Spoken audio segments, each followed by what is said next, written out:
Right, got our working area. Then we've got the engine down here. That's looking well. So basically we're going to get the engine across, and then we're going to start dismantling it and having all the bits laid out here ready to go. So with that said, let's crack on. So yeah, I know the most common way is start from the top and work your way down. However, there's some components in here I really want to check about. So I know we're definitely getting oil at the top because we checked that, but there's something rattling around inside here, and I'm hoping I'll be able to see that pretty much straight away with dismantling from the side here for the gearboxing. So let's put it on its side. Let's start with these to take off first, because there's a bit of play here. We can get some new seals and stuff for this. We're going to get the full seal kit anyway, and we'll start getting this stripped down from this side, taking the side covers off and everything like that, and then we'll work our way top down. But for now, yeah, let's start from this side and go from there. Start with getting all this off.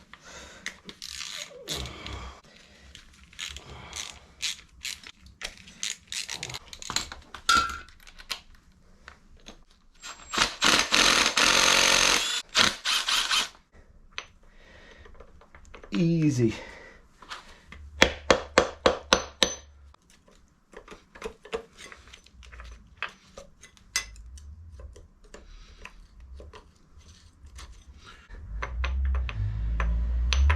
Oh, I can hear that.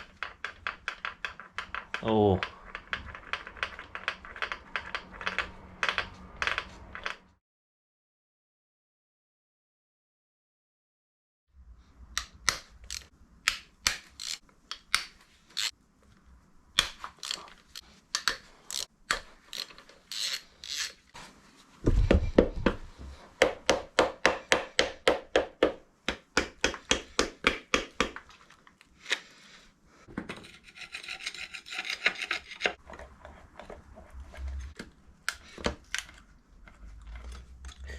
Nice and easy. Nice and easy.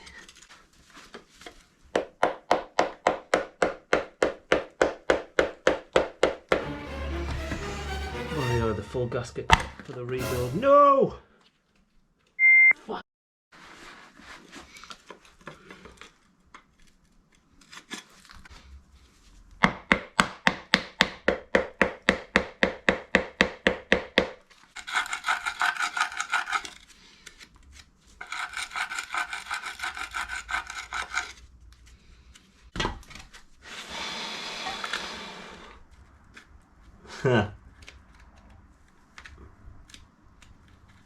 Yeah.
Put in there.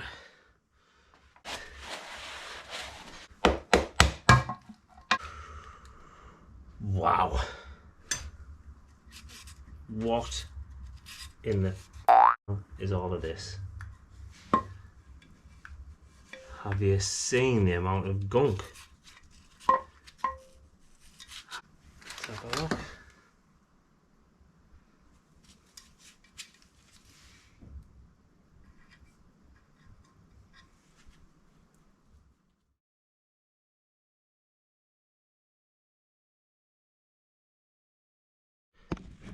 So here we've got everything running pretty smooth by the looks of it. You've got gears are all there. Seem to be intact so far. Can't see anything that's out of place, which makes sense why it was all engaging properly. This is the big concern. Just the state of it, and this is where all the sludge is connected. So this is at the bottom there, which sits at the bottom of this grid here, which sucks everything up. This is the oil pump that brings everything up, round, everywhere on the engine. This here might be me, but that seems loose. But when that's under tension, when that starts to turn, that brings it under tension. Might be me. Gonna have to have a look at that, see what the case is. I think we need to start having a look in everywhere to see how everything's getting on. Some small deposits in small places. Again, nothing out of place so far yet. In order to get this oil pump off, I need to take this clutch cover off. So we'll get onto that now. So I haven't got a clutch holding tool for this, and I can't get it out with the impact. So I've got a bicycle mount here, and I'm going to cut these out. I'm going to use this as the original hole, another hole about here, another hole there. So I'll have 3 points of contact. I'm going to cut this centre piece out, and I should be able to use that to get the nut through. So I'm going to saw across there, saw through there, and then hopefully I can get we can make a little tool today anyway.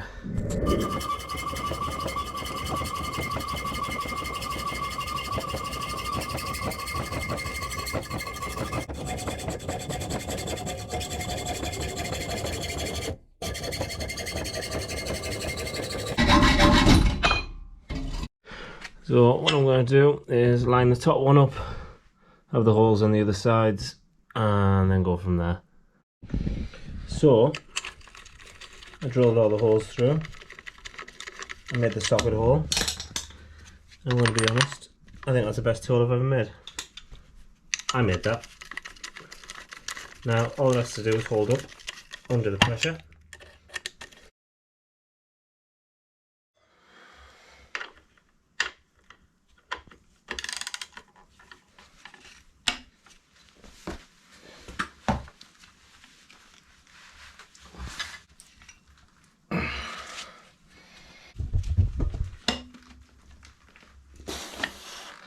Bit of pulp.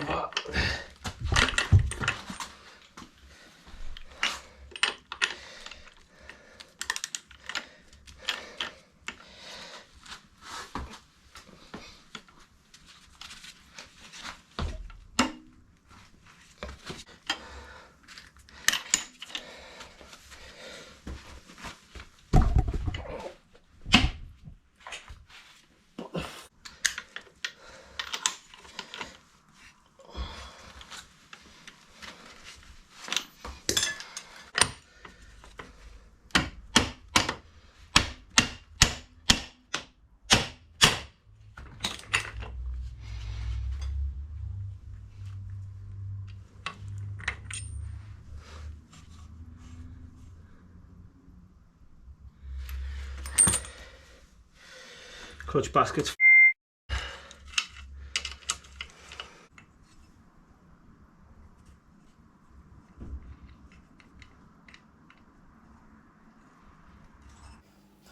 You'll probably be able to tell that I'm starting to get quite frustrated with myself. I've snapped 2 of the pins on the actual clutch basket itself just by using too much force. It's obviously cast aluminium that's being machined, so they don't have the best tolerances in shock. What you can see there though is I've just picked up a bearing that fell out at the bottom of the engine, and what we get confused down later on through the build, as you'll see, is that bearing is seemingly from nowhere. I've checked every bearing in the bike. It doesn't even fit to be any of the sizes that it could have came out of. There's none missing. There's none that's crumbled or fallen apart. That is just randomly inside the engine and has been floating in there. So that's where the rattling was coming from. I've bought a new clutch basket, which arrived fully intact, classic eBay, and I've got the proper tool this time. So fingers crossed we should have a better luck this way. So yeah, we're going to use this one, use a lot of force, because I think this has been well over tightened. Going to use this one, a lot of force, get it off. Hopefully not have to use the hammer this time, but a lot of leverage. I don't have an extension or a pry bar, which I did, but as I say, we make do with what we've got. So it's a good start. We've got the clutch basket tool, and as you can see, that lines up absolutely beautifully. So we'll be able to get this one in here. That's hopefully going to lock against there as we turn it, and we'll get this one out. We've got the BFR for the rest of the job, and then yeah, we'll crack on. Nice. There's a bigger extension on that.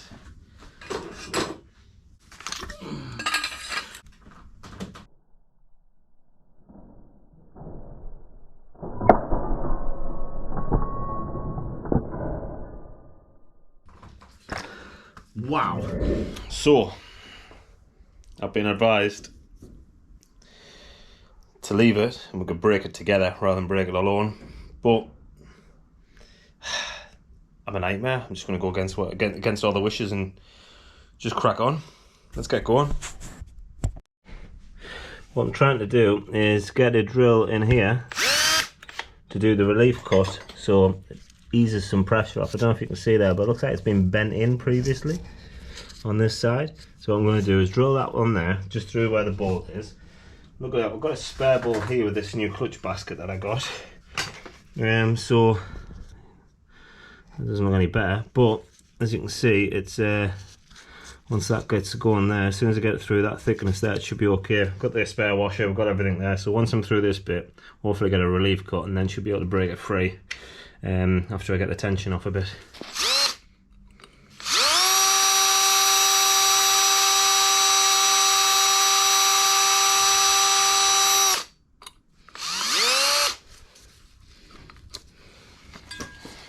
Should be through now. Should be.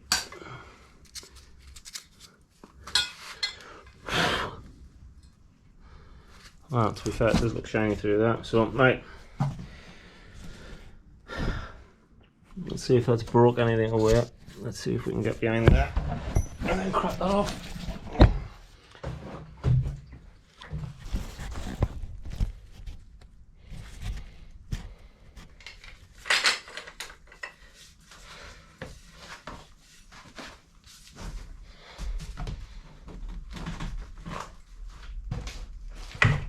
Yes!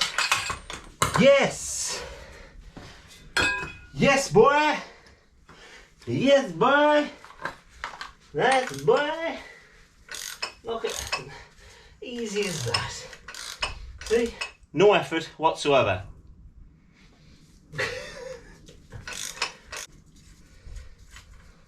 Yes.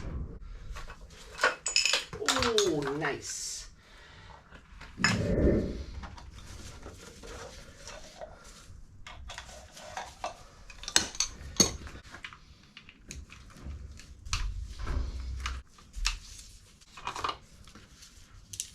So this is the timer from our point system. So as the crank's spinning inside, you see these 2 points here. That's when to know which one to spark. So you've got cylinder.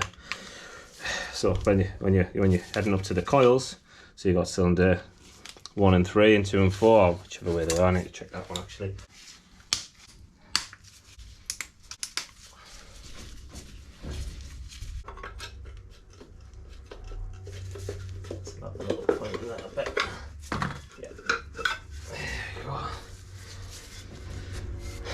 Coils for the alternator, as this is spinning here with the crank, that's spinning there inside, and then that creates the electrical charge.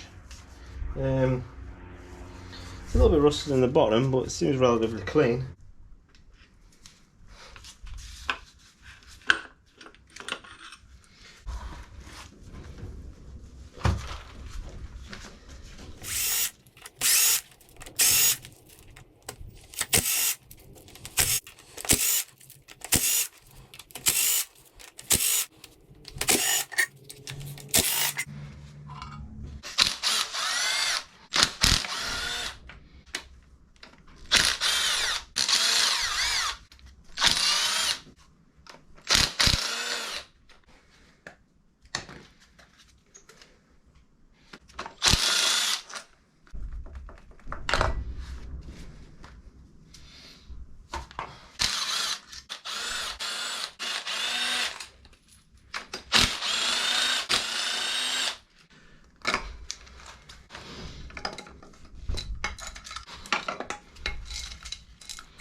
Easy as that.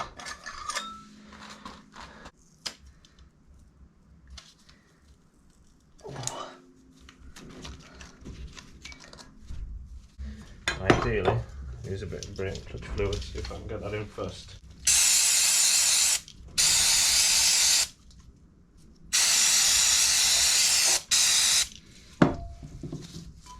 Did have a wee brush, there it is. A brass brush. Take this around the outside a little bit. Brass, if it gets just agitated a little bit there. Brass is softer than aluminium, so we're not really going to cause any problems here.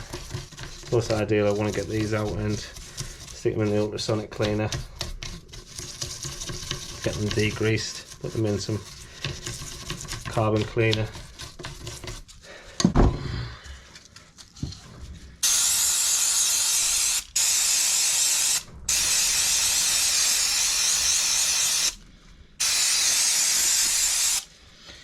Came off pretty quick, that is actually, so I don't mind that.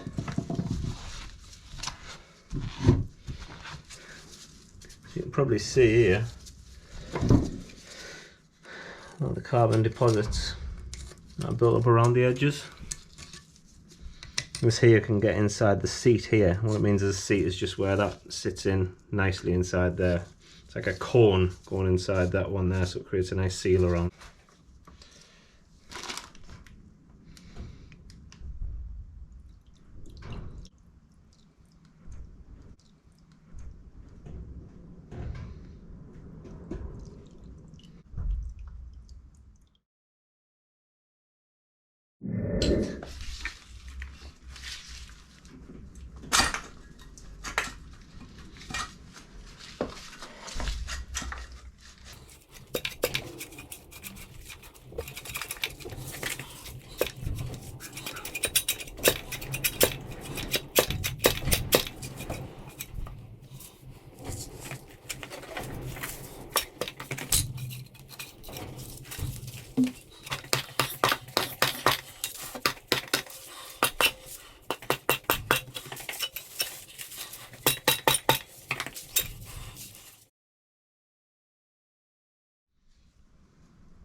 The reason why she's been smoking is because we've got some cracked piston rings. The from the first cylinder wasn't exactly looking the best. It seems standard build up and everything like that on the rest of them, but no, it hasn't been the best. So she's got cracked rings, so it's going to need re-ringing at least. Potentially some machine work to be done here. That's obviously going to have to get done externally. I can't do that myself. But I think what we need to do before we realise if we're going to get a cost in for this to get machined, and new rings. New rings probably coming at 100, 120, something like that. And then machine work, we'll have to see what that comes into.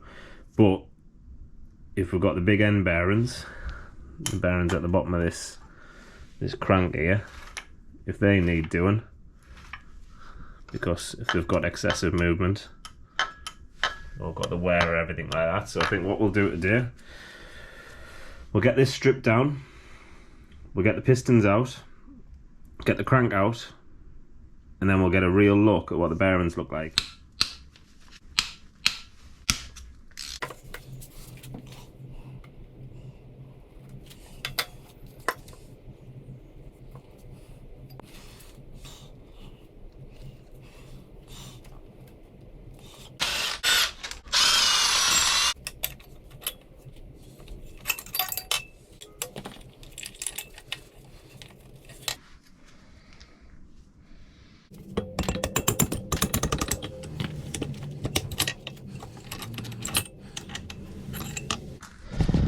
And here we go.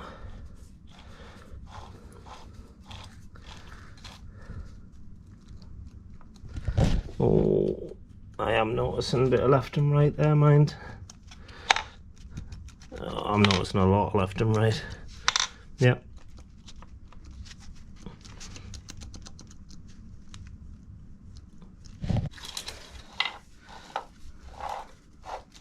There we go. On my bearing. There we go. On my drive. With the weight spacer, everything. Oh, it's off. We'll finally get this off. The big old crankety crank. Well, this is the inside of a 40-year-old engine. We have lots of bits in here, even though we've done a good engine flush. Which got quite a bit out actually. A lot of people say it doesn't work, but honestly I think we did. We've got wear on the bearings.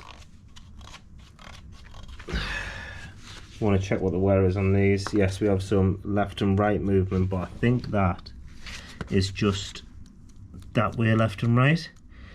I don't think we've got any movement top and bottom. I am going to take one off and have a look at it because I've got the right settings anyway. But realistically, would we do it? Would we get them all done anyway with it being out? We've got noise in the gearbox again. How do we work this one? It seems as though there's either a space or a washer there. If it's just a washer, we can sort that. Main thing is you want to get these rings sorted. I get these pistons sorted.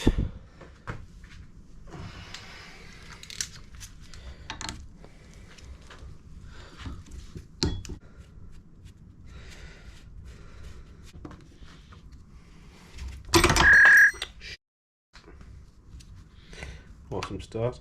Ooh. Starting to delaminate there, I think.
So we can see here the states that the valve seats are in.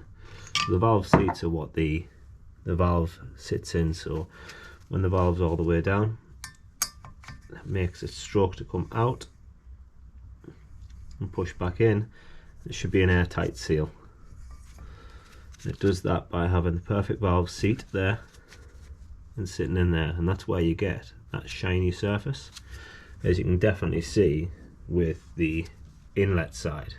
You've got a nicer seat there. Now I'm taking this across to go and get vapor blasted, so it should clean all of these up, and then you have valve paste, which is I'm going to use to clean all these up and then create a nice valve seat again. So after we get this all done, we should have a nice seat, an airtight seat for this all to be on. And I'm going to get all this cleaned up as well. Again, then all get done. You can see that the intakes are not in too bad of a shape. However, the exhausts are in much worse shape, and that's usually to be expected. Tell you what, we'll get these out as well. These are the old exhaust. Don't know how old they are, but these are the old exhaust gaskets. It looks like there might be a few in there, but we'll get these out as well. You can see that there's been a stud here before that's been broke. Not overly worried about that. A little bit of damage on here, but what do you expect for the age it is? We also have new valve seals, so we'll get these ones out as well.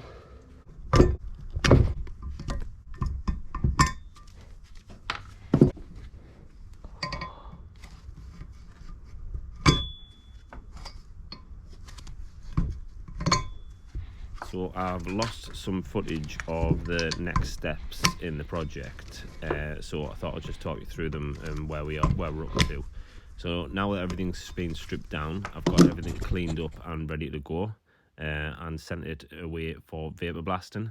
It's a company called Durham Vapour Blast, and the guy Ian there has done an absolutely cracking job. He sent us some before and after photos that he's done across there. I did ask him to get some footage, however he's been that busy, which I can't blame him, he hasn't been able to get some, but he's been kind enough to send us across a Subaru engine he did, just so you can see the process. So I hope you enjoy.